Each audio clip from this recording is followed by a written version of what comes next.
حضرات گرامی قدر، یہ تو آپ جانتے ہی ہے کہ ایوری سنڈے ایک اتوار کو درس قرآن ہوتا ہے، ایک اتوار کو درس حدیث ہوتا ہے. تو عید کے بعد یعنی عید آئندہ جو سنڈے آ رہا ہے وہ عید پر آ رہا ہے، لہذا آئندہ درس نہیں ہوگا، آنے والی ویک میں درس نہیں ہوگا. اس کے بعد عید کے بعد جو سنڈے آ رہا ہے تو اس ذی الحج شریف کے مہینے کے بعد محرم شریف کا مہینہ آ رہا ہے. اس مناسبت سے میں نے یہ پروگرام بنایا ہے کہ عید کے بعد جو سنڈے آ رہا ہے اس سنڈے سے لے کر محرم شریف تک متواتر 4 ویکیں شہدائے کربلا علیہم رضوان کے موضوع پر درس ہوں گے. یہ ٹھیک ہے؟ پہلے ہمارا طریقہ یہ ہوتا تھا کہ 10ویں محرم کو پروگرام کرتے تھے، امام علی مقام رضی اللہ تعالیٰ کے حضور نذرانہ عقیدت پیش کرتے تھے. تو اب ایک درس کی بجائے 4 درس ترتیب کے ساتھ، یعنی یہ تو آپ جانتے ہیں کہ آپ نے طرح طرح کی علماء کی تقریریں بیانات آپ نے سنے. ایسے ایسے بھی علماء ہوتے ہیں کہ جن کو کہا جاتا ہے لچھے دار تقریر کرنے والے، ایسے ایسے بھی علماء جن کو کہا جاتا ہے کہ جادو بیان، ایسے ایسے بھی علماء جن کو کہا جاتا ہے شعلہ بیان. تو ہم نہ شعلہ بیان ہے نہ جادو بیان ہے، سادہ سا پروگرام ہوتا ہے، جلوہ بیان، سادہ سا پروگرام بیان ہوتا ہے.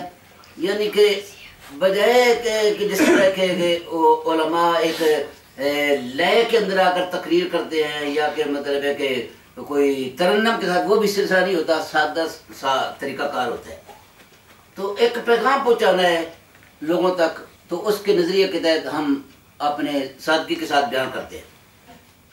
تو لہذا یہ مقصود نہیں ہے کہ آپ کے دلوں کو گرمانا ہے یا کہ آپ کو رلانا ہے. وہ تو جو بات رونے والی آئے گی تو انسان کی آنکھوں میں آنسو نکلے گی، وہ تو قدرتی چیز ہوتی ہے، وہ تو ہوتی ہی رہے گی. لہذا آپ نے ترتیب کے ساتھ بھی واقعہ کربلا سنا ہے، کئی علماء سے سنا ہوگا. بہرحال ہمارا ایک اپنا نظام ہے، اپنا طریقہ کار ہے. میرا خیال یہ ہے کہ عید کے بعد آنے والا جو سنڈے ہے اس سے ترتیب کے ساتھ، یعنی شروع سے لے کر یہ واقعہ کس طرح پیش آیا تو قسطوں میں یہ واقعہ انشاءاللہ العزیز پیش کیا جائے گا. ایوری سنڈے یہی محرم شریف کا واقعہ شہدائے کربلا رضوان کا ہی ترتیب کے ساتھ بیان ہوگا. یہ ٹھیک ہے؟ اور جب آخری ہوگا سنڈے یعنی کہ محرم شریف یعنی 10ویں محرم شریف کے لحاظ سے، تو وہ اس پر بڑا پروگرام ہوگا، اس پر بڑا پروگرام ہوگا انشاءاللہ العزیز. وہ پھر آخری جو ہوگا امام علی مقام رضی اللہ عنہ کی شہادت بیان ہوگی. لہذا یہ پیغام آپ تک پہنچانا ہے کہ عید کے بعد جو سنڈے آ رہا ہے وہ شہدائے کربلا علیہم رضوان کے بارے میں موضوع ہوگا اور وہ ترتیب کے ساتھ بیان کیا جائے گا. آپ نے ہرگز درس کو مس نہیں کرنا، خود بھی تشریف لاؤ، دوسرے احباب کو دعوت دو، جتنی اس کے اندر رونق بڑھ سکتی ہوتی بڑھنی چاہیے.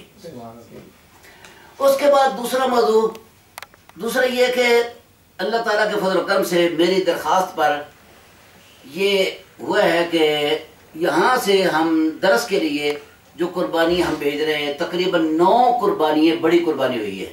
سبحان اللہ، ماشاءاللہ. 9 قربانیاں بڑی قربانی ہوئی ہیں اور 12 قربانیاں چھوٹی قربانی ہوئی یعنی بکرے. ہمارا مشن یہی ہوتا ہے کہ یہ نہیں کہ ہم نے گوشت کھانا ہے یا اس کو محفوظ رکھنا ہے یا مطلب ہے کہ کھاتے رہنا ہے پورا سال ہی وہ چلتا رہے گا. لوگ ہرگز ایسا نہیں ہو سکتا. کتنا کو کھائیں گے، کتنا کو محفوظ رکھیں گے؟ تو لہذا وہ گوشت تقسیم ہوتا ہے. کیوں لگ جاتا ہے؟ سارا دن لوگ آتے ہیں، غربا آتے ہیں، آ کر لوگ لے جاتے ہیں، غربا وہ گوشت تقسیم ہوتا ہے. صرف یہ ہے کہ کھال جو بچتی ہے وہ فروخت کر کے وہ درس کے کام آتی ہے. تو لہذا اس بار 9 قربانیاں بڑی وہ جا رہی ہے، وہ گئی ہیں، پیسے سب کچھ ہم نے بھیج دیے ہیں. تو 12 جو ہے وہ بکرے گئے. میرا جو ذاتی جو معمول ہے وہ یہ ہے کہ میں ایک قربانی ہر سال حضور نبی پاک سے میرے غلام صلی اللہ علیہ وسلم کی دیتا ہوں، اور وہ حصہ نہیں ڈالتا، وہ بکرا ہوتا ہے. اور جو احباب میرے ساتھ رابطہ کرتے ہیں مجھے کہتے ہیں کہ جی میں نے قربانی دینی ہے مگر گئے میں حصہ ڈال دو، نبی کریم صلی اللہ علیہ وسلم کی قربانی میں ان کو سمجھاتا ہوں، میں ان کو کہتا ہوں اگر حضور صلی اللہ علیہ وسلم کی قربانی دینی ہے تو سیپریٹ قربانی دو۔ حضور صلی اللہ علیہ وسلم کی شان یہ نہیں ہے کہ آپ مکس کریں قربانی، آپ کی مکس نہ کریں، آپ کی سیپریٹ قربانی دو، بکرے کا اہتمام کرو، تھوڑی قیمت والا لے ہو، بڑی قیمت والا، زیادہ قیمت والا لو، تمہاری مرضی، مگر بکرے کی قربانی حضور صلی اللہ علیہ وسلم کی طرف سے ہونی چاہیے۔ اور آپ کے لیے میری درخواست یہ ہے کہ ایوری سال نبی کریم صلی اللہ علیہ وسلم کی قربانی دینی چاہیے۔ میں ہر سال حضور صلی اللہ علیہ وسلم کی قربانی کا اہتمام کرتا ہوں، بکرے کی، اور ایک اپنی میری قربانی ہوتی ہے اور ایک میری بیوی کی قربانی میں اپنی بیوی کی طرف سے دیتا ہوں، 3 قربانی ہیں۔ میں سفید پوش آدمی ہوں مگر میری یہ کوشش ہوتی ہے لہذا قربانی مس نہیں کرنی چاہیے۔ ایک قربانی کیا چیز ہے؟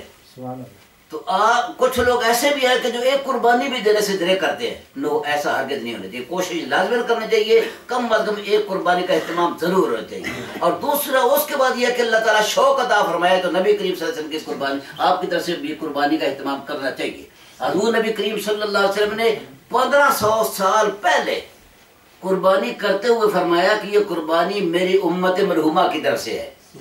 ہماری طرف سے آپ نے قربانی دے دی ہے، آپ نے ہماری طرف سے آپ قربانی دیتے تھے، جو بھی لوگ پیدا بھی نہیں ہوئے ان کی طرف سے بھی آپ قربانی دیتے تھے، یہ میری امت مرحومہ کی طرف سے قربانی ہے، تو ہم حضور کی طرف سے قربانی کیوں نہ دیں، دینی چاہیے۔